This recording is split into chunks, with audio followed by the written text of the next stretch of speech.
We do get our identity from a lot of things, and sometimes it is where we're from, or what we do, or sometimes it can be what's happened to us. Take a look at the screens as we introduce tonight's speaker. Tonight, a Pour in Your Corner special report, an agonizing life or death decision. A young woman in Naples in such torturous pain, she begs her mother to let her die. What happened next? You have to see to believe. At age 16, Jessica was the picture of a happy, healthy Naples teenager, a big sister full of life. But all that changed with a tiny tick bite on the back of her knee. What first appeared as a rash turned into a crippling condition. When I first got sick with the Lyme disease, once it invaded my nervous system, I lost use of both of my legs. A light, a breeze, a whisper caused excruciating pain. Sunglasses and headphones did little to help. I couldn't get out of the bed, I couldn't eat, I couldn't move. Every single thing in my life was pain. Any type of lights or sounds triggered a seizure. Jessica was diagnosed with a rare, incurable neurologic condition considered the most painful known to medicine. Reflex sympathetic dystrophy, or RSD, causes nerves to malfunction, constantly sending pain signals to the brain, which responds by releasing powerful chemicals that burn unbearably painful sores into the skin. Her arms and abdomen were covered. You feel like you are literally doused in gasoline, lit on fire, and being burned continuously. Nothing alleviates it. Not even a mother's touch. The child always comes to the mom first. You know, mommy can always make it better. You know, mommy always can fix the boo-boo. But with this illness, there is really nothing that you can do. You can't even touch them. Desperate for answers, the family took Jessica to more than 100 doctors all over the country. Some suggested amputating her arms. Others said it was time to let her die. Jessica would eventually make that same request of her mother. I was on a heart machine, on a breathing machine, being fed through a feeding tube, and I just asked her, please, just shut it. Just shut everything. I can't do it another second. She said, no, you know, I'm not God. I can't decide when that time is for you. And as long as there's still life in you, there's still hope, and we're going to keep fighting. Stevens.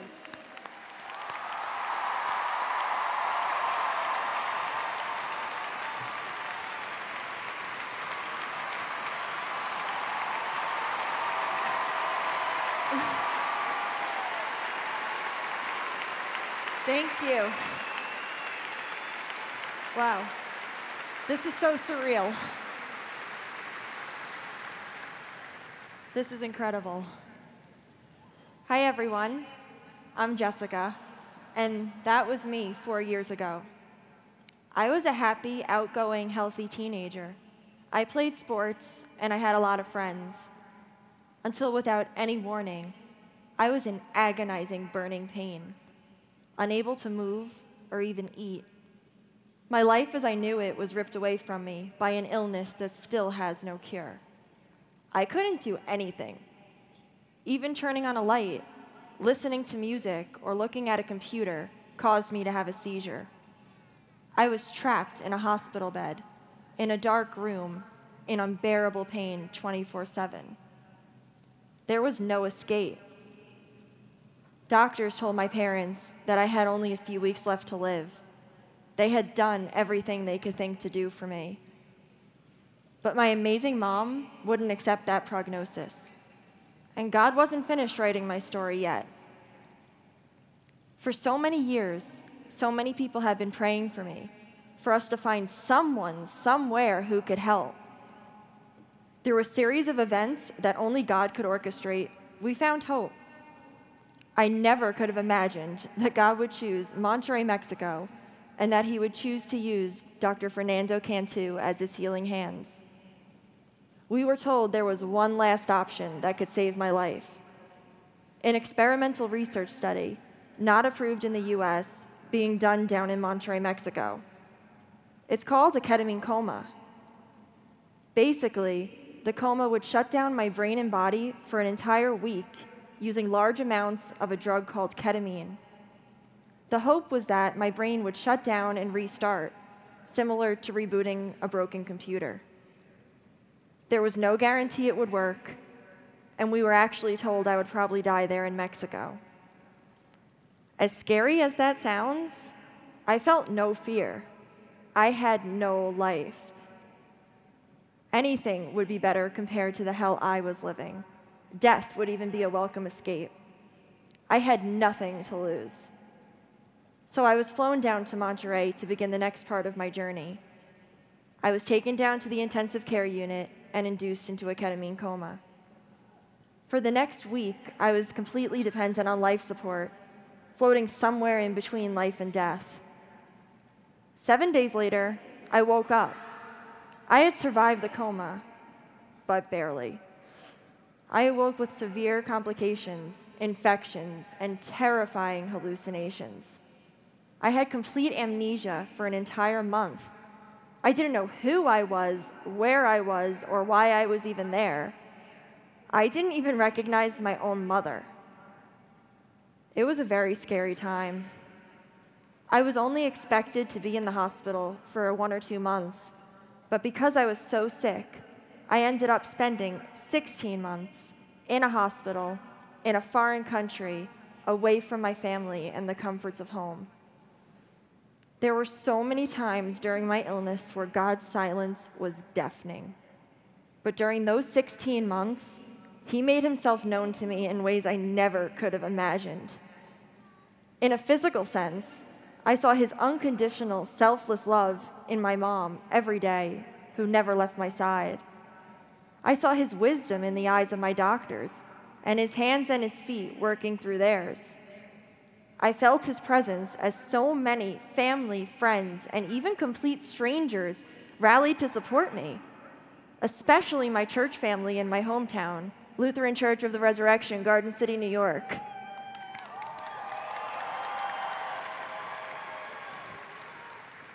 Finally, after over a year in the hospital, I was stable enough to be discharged, but not yet stable enough to fly home. From our new apartment in Monterey, I had a gorgeous view overlooking the mountains of the city. I remember sitting there thinking, thank you, God, prayers answered, the worst is over, things are only going to get better from here. You're great. I was on the top of the mountain. But as the popular saying goes, if you want to make God laugh, tell Him your plans. I was only out of the hospital for 2 short weeks when I contracted a very rare infection. I started running a high fever and was rushed by ambulance back to the hospital in septic shock. Things went from bad to worse. All of my symptoms started to come back.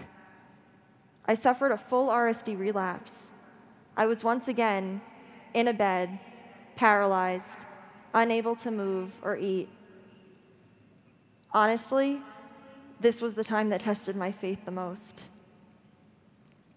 God, where are you? Why would you do this to me? Please help me. Are you there? Are you listening? Please. In my desperation, I asked God to take me home. I told Him I was done fighting. I was ready. The next morning, I awoke shaking in a cold sweat. My temperature had dropped down to only 91 degrees. My lungs had collapsed and filled with fluid. Every breath I took felt like 1,000 knives piercing through my chest. Soon I was unresponsive. I stopped breathing, and my heart began to fail. My amazing doctors inserted chest tubes to drain the fluid around my heart and lungs and worked tirelessly for a long time to stabilize my life. I was dying. To save my life, I was put into another ketamine coma, and my poor mom was told once again I probably wouldn't wake up. But while I lay there, more dead than alive, God performed a miracle. 8 days later, I shocked everyone in that hospital when I awoke on my own, singing. I could breathe. I could move my legs. I could tolerate being touched. My pain was gone. My lesions had healed. I felt incredible. I felt healed. In the very moment that I had wanted to give up, God reached down and mightily saved me. I call that my miracle coma because since then, my recovery has been a series of steps in the right direction. After 3 years away in Mexico, I was finally in remission from RSD and able to fly home to my family in Florida.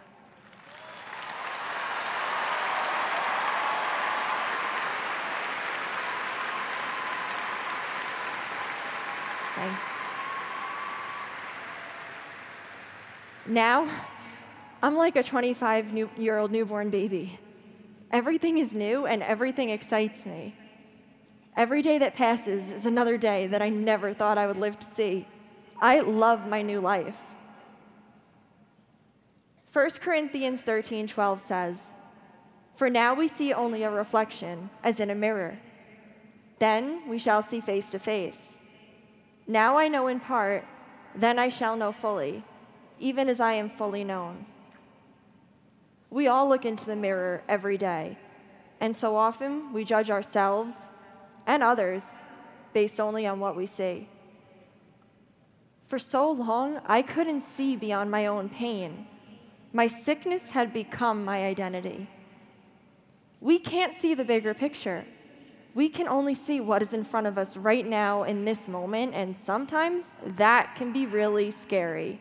I know it was for me. But we are fully known by an awesome God who sees all, knows all, and is above all. How incredible is that? It's mind-blowing.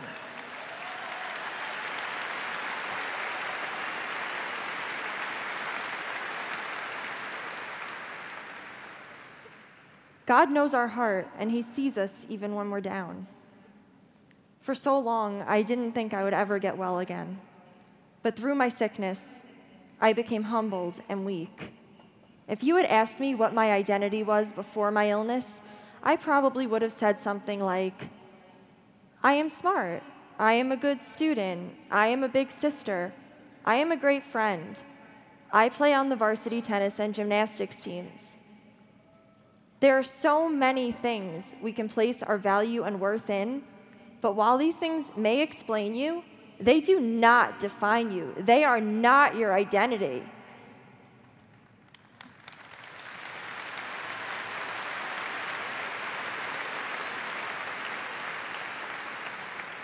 Through my illness, I had to learn the hard way to rely on God's strength, just to get me through each day and each moment.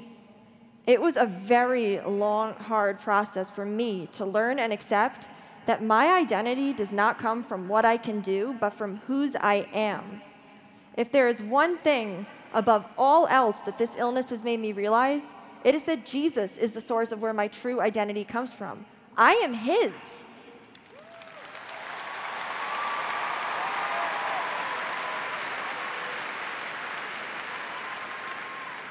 We are all his beloved children, and he loves us more than we can ever know. Your identity does not lie in who you are, but in whose you are. People see me now, and on the outside, they still see a girl sitting in a wheelchair, and they think, oh, man, that really stinks. I wonder what happened to her. They feel sorry for me. I think it's really funny, actually, because after spending 6 years in a hospital bed, unable to even move, I feel very blessed and proud to be up here in a wheelchair.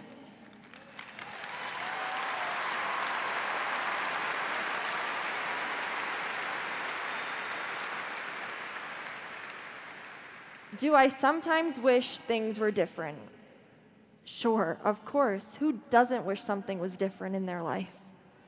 I still live with big uncertainties about my future. Will I ever walk again? Will I stay in remission? For how long? Will I find someone to marry, be able to have kids, fulfill my dreams, and live a long, healthy life? Those questions are bigger than me, but they're not too big for God.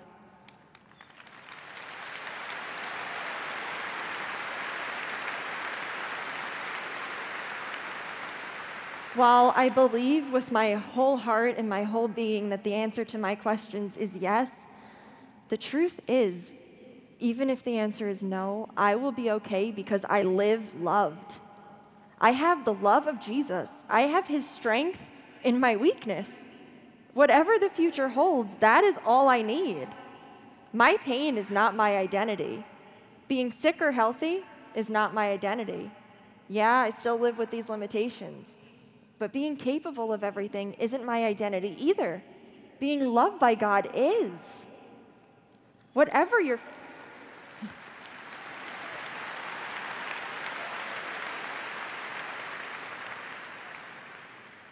So whatever you might be facing today, if it's big or small, no matter what it is, always remember that you are treasured, you are loved, you are his, and nothing can ever change that. That is my identity, and it's yours too.